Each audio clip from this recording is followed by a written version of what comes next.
अध्याय 5। एक इत्र संत अपने चमत्कार दिखाता है। हर बात के लिए एक अवसर है और आकाश के नीचे प्रत्येक काम के लिए एक समय है। मुझे सुलेमान की यह बुद्धिमत्ता मुझे सांत्वना देने के लिए नहीं मिली थी। मैं घर से किसी भी यात्रा पर अपने नियत गुरु के चेहरे की तलाश में अपने आसपास खोजी निगाहों से देखता था, लेकिन मेरी राह हाई स्कूल की पढ़ाई पूरी होने तक उनके रास्ते से नहीं मिली। अमर के साथ हिमालय की ओर उड़ान भरने और श्री युक्तेश्वर के मेरे जीवन में आने के महान दिन के बीच 2 साल बीत गए। इस दौरान मैं कई संतों से मिला, जिनमें परफ्यूम सेंट, टाइगर स्वामी, नागेंद्र नाथ भादुड़ी, मास्टर महाशय और प्रसिद्ध बंगाली वैज्ञानिक जगदीश चंद्र बोस शामिल थे। परफ्यूम सेंट के साथ मेरी मुलाकात के 2 मुख्य पहलू थे, एक सामंजस्यपूर्ण और दूसरा हास्यपूर्ण। ईश्वर सरल है, बाकी सब कुछ जटिल है। प्रकृति की सापेक्ष दुनिया में निरपेक्ष मूल्यों की तलाश मत करो। ये दार्शनिक अंतिम बातें धीरे धीरे मेरे कानों में तब पड़ीं जब मैं मंदिर में स्थित काली की प्रतिमा के सामने चुपचाप खड़ा था। मुड़कर मैंने एक लंबे आदमी का सामना किया, जिसकी वेशभूषा से या उसके अभाव से पता चल रहा था कि वह एक भटकता हुआ साधु है। तुमने सचमुच मेरे विचारों की उलझन को भेद दिया है। मैंने कृतज्ञतापूर्वक मुस्कुराया। प्रकृति में सौम्य और भयानक पहलुओं की उलझन, जिसका प्रतीक काली है, 5 से 1 ने मुझसे भी अधिक बुद्धिमान लोगों को उलझन में डाल दिया है। बहुत कम लोग हैं जो उसके रहस्य को सुलझा पाते हैं। अच्छाई और बुराई एक चुनौतीपूर्ण पहेली है, जिसे जीवन हर बुद्धि के सामने स्फिंक्स की तरह रखता है, कोई समाधान न निकालने की कोशिश में के पाए। अधिकांश लोग अपनी जान गंवा देते हैं, आज भी थेब्स के दिनों की तरह ही सजा भुगतते हैं। यहां वहां एक विशाल अकेला व्यक्ति कभी हार नहीं मानता। द्वैत की माया से वह एकता के अखंड सत्य को निकालता है। आप दृढ़ता से बोलते हैं सर। मैंने लंबे समय से ईमानदारी से आत्मनिरीक्षण किया है, जो ज्ञान के लिए अत्यंत दर्दनाक दृष्टिकोण है। आत्मपरीक्षण, अपने विचारों का निरंतर अवलोकन, एक कठोर और चकनाचूर करने वाला अनुभव है। यह सबसे मजबूत अहंकार को चूर चूर कर देता है, लेकिन सच्चा आत्मविश्लेषण गणितीय रूप से दृष्टाओं को उत्पन्न करने के लिए काम करता है। आत्माभिव्यक्ति, व्यक्तिगत स्वीकारोक्ति अहंकारी लोगों को जन्म देती है, जो अपने अधिकार के बारे में सुनिश्चित होते हैं। ईश्वर और ब्रह्मांड की निजी व्याख्याएं। इसमें कोई संदेह नहीं कि सत्य ऐसी अहंकारी मौलिकता के सामने विनम्रतापूर्वक पीछे हट जाता है। मैं इस चर्चा का आनंद ले रहा था। मनुष्य तब तक शाश्वत सत्य को नहीं समझ सकता जब तक वह अपने को दिखावटीपन से मुक्त नहीं कर लेता। मानव मन, जो सैकड़ों वर्षों से कीचड़ में दबा हुआ है, असंख्य संसार भ्रमों के घृणित जीवन से ग्रसित है। युद्ध के मैदानों के संघर्ष यहां महत्वहीन हो जाते हैं जब मनुष्य पहले आंतरिक शत्रुओं से जूझता है। ये प्राणघातक शत्रु नहीं हैं जिन्हें बल की भयंकर सेना से पराजित किया जा सके। सर्वव्यापी, शांत, सोते हुए भी मनुष्य का पीछा करते हुए, सूक्ष्म रूप से एक भयावह हथियार से सुसज्जित ये अज्ञानी वासनाओं के सैनिक हम सभी को मार डालना चाहते हैं। वह मनुष्य विचारहीन है जो अपने आदर्शों को दफना देता है, सामान्य भाग्य के सामने आत्मसमर्पण कर देता है। क्या वह नपुंसक, लकड़ी जैसा, अपमानजनक के अलावा कुछ और लग सकता है? आदरणीय महोदय, क्या आपको परेशान जनता के प्रति कोई सहानुभूति नहीं है? ऋषि एक क्षण के लिए चुप रहे, फिर टेढ़े स्वर में उत्तर दिया। सभी गुणों के भंडार, अदृश्य ईश्वर और प्रत्यक्षतः किसी भी गुण से रहित दृश्यमान मनुष्य, दोनों से प्रेम करना अक्सर उलझन भरा होता है, लेकिन सरलता भूल भुलैया के बराबर होती है। आंतरिक शोध जल्द ही सभी मानव मन में एकता को उजागर करता है। स्वार्थी उद्देश्य की दृढ़ रिश्तेदारी, कम से कम एक अर्थ में मनुष्य का भाईचारा प्रकट होता है। इस समतल खोज के बाद एक हतप्रभ विनम्रता आती है। यह अपने साथियों के लिए करुणा में परिपक्व होती है, जो अन्वेषण की प्रतीक्षा कर रही आत्मा की उपचारात्मक शक्तियों के प्रति अंधी होती है। हर युग के संतों ने दुनिया के दुखों के प्रति आपकी ही तरह भावना व्यक्त की है। केवल उथला आदमी ही दूसरों के जीवन के दुखों के प्रति संवेदनशीलता खो देता है, क्योंकि वह खुद के संकीर्ण दुखों में डूब जाता है। साधु का कठोर चेहरा स्पष्ट रूप से नरम हो गया था। जो व्यक्ति स्केलपेल से आत्मविच्छेदन का अभ्यास करता है, वह सार्वभौमिक दया के विस्तार को जानता है। उसे अपने अहंकार की बाहरी मांगों से मुक्ति मिलती है। ईश्वर का प्रेम ऐसी धरती पर खिलता है। प्राणी अंततः अपने निर्माता की ओर मुड़ता है, अगर किसी और कारण से नहीं तो पीड़ा में पूछने के लिए, क्यों भगवान, क्यों? दर्द के नीच कोड़ों द्वारा मनुष्य अंततः अनंत उपस्थिति में चला जाता है, जिसकी सुंदरता ही उसे लुभाती है। मैं और राजश्री कलकत्ता के कालीघाट मंदिर में मौजूद थे, जहां मैं इसकी प्रसिद्ध भव्यता को देखने गया था। मेरे संयोगवश साथी ने एक व्यापक इशारे के साथ अलंकृत गरिमा को खारिज कर दिया। ईंटें और गारे हमें कोई श्रव्य धुन नहीं सुनाते। हृदय केवल मानवीय अस्तित्व के मंत्रोच्चार के लिए खुलता है। हम प्रवेश द्वार पर आकर्षक धूप की ओर चले गए, जहां भक्तों की भीड़ इधर उधर आ जा रही थी। तुम युवा हो, ऋषि ने विचारपूर्वक मेरा निरीक्षण किया। भारत भी युवा है। प्राचीन ऋषियों 5-3 ने आध्यात्मिक जीवन के अमिट प्रतिरूप स्थापित किए। उनके पुराने कथन आज के समय और देश के लिए पर्याप्त हैं। भौतिकवाद के छल कपट के विरुद्ध पुराने नहीं, अपरिष्कृत नहीं, अनुशासनात्मक उपदेश आज भी भारत को आकार देते हैं। हजारों वर्षों से जितना शर्मिंदा विद्वान गणना कर सकते हैं, उससे कहीं अधिक। संशयवादी समय ने वैदिक मूल्य को मान्य किया है। इसे अपनी विरासत मानिए। जब मैं उस वाकपटु साधु को श्रद्धापूर्वक विदाई दे रहा था, तो उन्होंने एक दिव्य अनुभूति प्रकट की। आज यहां से जाने के बाद आपके सामने एक अनोखा अनुभव आएगा। मैं मंदिर परिसर से बाहर निकलकर इधर उधर भटकने लगा। एक कोने में मुड़ते ही मेरी मुलाकात एक पुराने परिचित से हुई, जो उन लंबी चौड़ी बातों में से एक था जिसकी बातचीत की शक्ति समय को अनदेखा करके अनंत काल को गले लगाती थी। मैं तुम्हें कुछ ही समय में जाने दूंगी, यदि तुम मुझे वह सब बता दो जो हमारे अलगाव के 6 वर्षों के दौरान हुआ था। क्या विरोधाभास है? अब मुझे तुम्हें छोड़कर जाना होगा। लेकिन उसने मेरा हाथ पकड़ लिया और मुझे जानकारी के छोटे छोटे टुकड़े बताने लगा। वह एक भूखे भेड़िए की तरह था। मैंने मजे में सोचा, जितना ज्यादा मैं बोलता, वह उतनी ही भूख से खबरों को सूंघता। मैंने मन ही मन देवी काली से बचने का कोई सुंदर तरीका निकालने की प्रार्थना की। मेरा साथी अचानक मुझसे दूर चला गया। मैंने राहत की सांस ली और अपनी गति दोगुनी कर दी, इस डर से कि कहीं फिर से बातूनी बुखार ना आ जाए। पीछे से तेज कदमों की आहट सुनकर मैंने अपनी गति बढ़ा दी। मैं पीछे मुड़कर देखने की हिम्मत नहीं जुटा पाया, लेकिन एक छलांग के साथ वह युवक मेरे कंधे को पकड़कर फिर से मेरे पास आ गया। मैं आपको गंध बाबा, परफ्यूम संत के बारे में बताना भूल गया, जो उस घर की शोभा बढ़ा रहे हैं। उन्होंने कुछ गज की दूरी पर एक घर की ओर इशारा किया।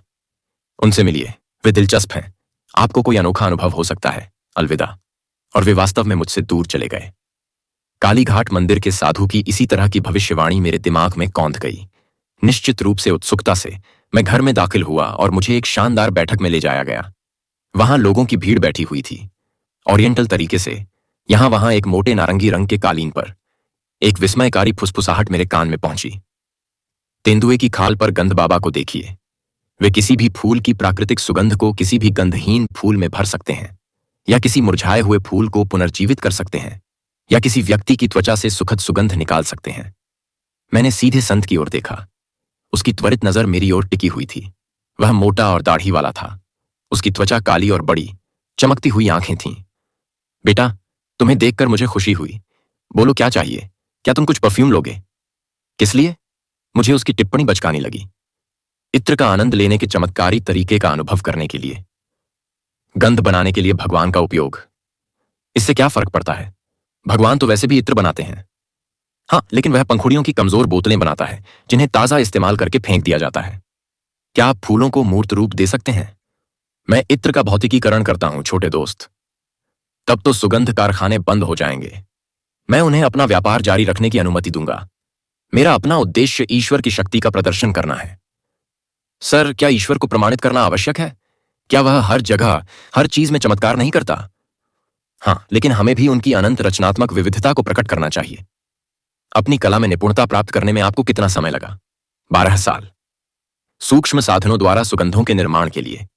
ऐसा लगता है मेरे आदरणीय संत, आप उन सुगंधों के लिए 1 दर्जन वर्ष बर्बाद कर रहे हैं, जिन्हें आप फूलों की दुकान से कुछ रुपयों में प्राप्त कर सकते हैं। फूलों के साथ सुगंध भी फीकी पड़ जाती है। मृत्यु के साथ सुगंधें फीकी पड़ जाती हैं। मैं उसकी इच्छा क्यों करूं जो केवल शरीर को प्रसन्न करती है? मिस्टर फिलॉसफर, आपने मेरा मन प्रसन्न कर दिया है। अब अपना दाहिना हाथ आगे बढ़ाइए। उसने आशीर्वाद देने का इशारा किया।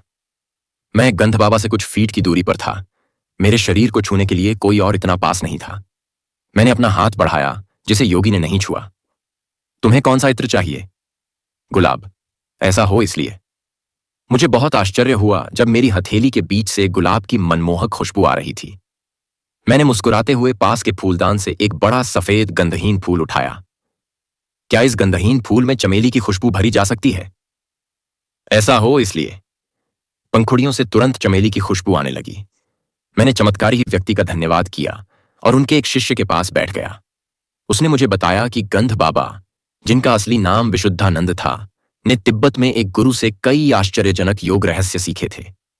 तिब्बती मुझे विश्वास दिलाया गया कि योगी की आयु 1000 वर्ष से अधिक हो चुकी है। उनके शिष्य गंध बाबा हमेशा अपनी सुगंध कला का प्रदर्शन सरल मौखिक तरीके से नहीं करते, जैसा कि आपने अभी देखा है। शिष्य ने अपने गुरु पर स्पष्ट गर्व के साथ कहा। स्वभाव में विविधता के अनुसार उनकी कार्य प्रणाली में व्यापक अंतर होता है। वे अद्भुत हैं। कलकत्ता के बुद्धिजीवियों के कई सदस्य उनके अनुयायियों में से हैं। मैंने मन ही मन संकल्प लिया कि मैं खुद को उनकी सूची में शामिल नहीं करूंगा। एक गुरु जो बहुत शाब्दिक रूप से अद्भुत हो, मुझे पसंद नहीं था। गंध बाबा को विनम्र धन्यवाद देते हुए मैं चला गया। घर की ओर चलते हुए मैंने दिन में हुई 3 अलग अलग मुलाकातों के बारे में सोचा। जैसे ही मैं गुरपार रोड स्थित अपने घर के दरवाजे पर पहुंचा, मेरी बहन उमा मुझसे मिली। तुम परफ्यूम लगाकर बहुत स्टाइलिश बन रही हो। बिना कुछ कहे मैंने उसे अपना हाथ सूंघने का इशारा किया। कितनी मनमोहक गुलाब की खुशबू है। यह असामान्य रूप से तेज है। यह सोचते हुए कि यह बहुत ही असामान्य है, मैंने चुपचाप उस आकाशीय सुगंधित फूल को उसकी नाक के नीचे रख दिया। ओह, मुझे चमेली बहुत पसंद है। उसने फूल को पकड़ लिया। उसके चेहरे पर एक अजीब सी उलझन थी, क्योंकि वह बार बार एक ऐसे फूल से चमेली की गंध सूंघ रही थी जिसे वह अच्छी तरह जानती थी कि वह गंधहीन है।